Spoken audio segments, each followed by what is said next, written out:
శుభోదయం.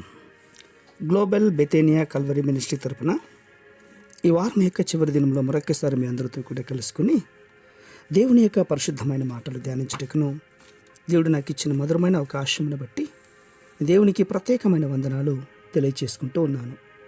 ఈరోజు కూడా పరిశుద్ధమైన వేద గ్రంథంలో నుండి మరి యొక్క చక్కటి మాటను చదువుకుందాం. ఆమోసు గ్రంథం 8వ అధ్యాయము 11వ వచనం.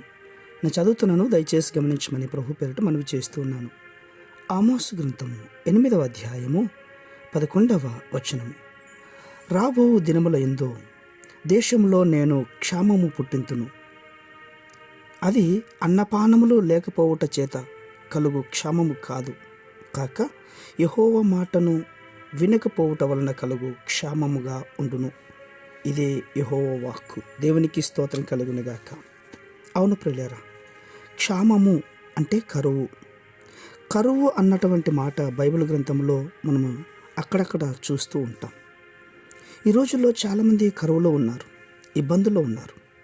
ఒక విధంగా చెప్పాలంటే కరువులకు మూల కారణము ఆర్థిక ఒత్తిడి. ఆర్థికంగా నువ్వు సరైనటువంటి స్థితిలో లేనప్పుడు కరువులుగా, ఆర్థికమైన ఇబ్బందులుగా ఎదురవుతాయి. చాలామంది కుటుంబాలలో ఎంతో వారు సంపాదిస్తున్నా కూడా, ఎంతో కష్టపడినా కూడా వారి కుటుంబంలో ఉన్నటువంటి ఆర్థికమైనటువంటి వేదనలు అధికమవుతున్నాయి, కానీ తక్కువ అవటం లేదు. నీ కుటుంబంలో, నీ వ్యక్తిగత జీవితంలో ఆర్థికంగా నువ్వు ఎదగలేకపోతున్నావా? క్షేమంగా బ్రతకలేకపోతున్నావా? ఎందుకు కుటుంబంలో కరువులు, కాటకాలు, సమస్యలు, ఆర్థికమైన ఒత్తిడులు వస్తున్నాయి? ఇదే అంటున్నాడండి దేవాది దేవుడు. రాబో దినముల యందు నేను దేశంలో క్షామము పుట్టింతును. ఎందుకంటే దేవుడు క్షామం కలిగిస్తున్నాడు అంటే దేవుని మాట వినకపోవటం వలన కరువులు, క్షామములు కలుగుతూ ఉన్నాయి. అవును ప్రియులారా, ఈ రోజుల్లో చాలామంది క్షామంలో బ్రతుకుతున్నారు. అంటే క్షామంలో నుండి క్షేమంలోనికి ప్రవేశించాలంటే ఒకే ఒక ఆయుధం, ఒకే ఒక ఆలోచన, దేవుని మాట వినాలి.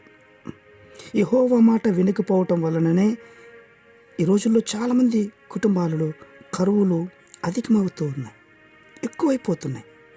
ప్రియులారా, ఈ మాట వింటున్నటువంటి నీవైనా ఈ క్షామము, ఈ కరువు నీ కుటుంబంలోనికి రాకుండా ఉండాలంటే ఒక మంచి నిర్ణయం తీసుకో. ఇప్పుడే నిర్ణయం తీసుకో.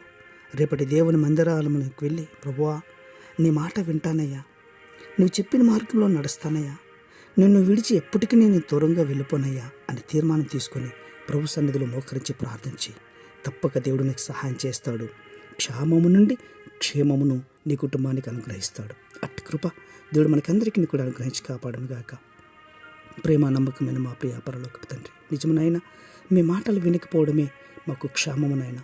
ఈ క్షామము నుండి క్షేమంలోనికి నడిపిస్తారంటే మీ మాట వినాలి. ఈ మాటలు వింటున్న వారందరూ కూడా మీ మాటకు లోబడిన వారుగా జీవించుటకు సహాయం చేస్తారని శ్వాసంగా నమ్మొచ్చు. చిన్న ప్రార్థనను మా రక్షకుడిని యేసయ్య నామమున అడిగి వేడుకొని పొందుచున్నాం మా తండ్రి. ఆమేన్, ఆమేన్, ఆమేన్.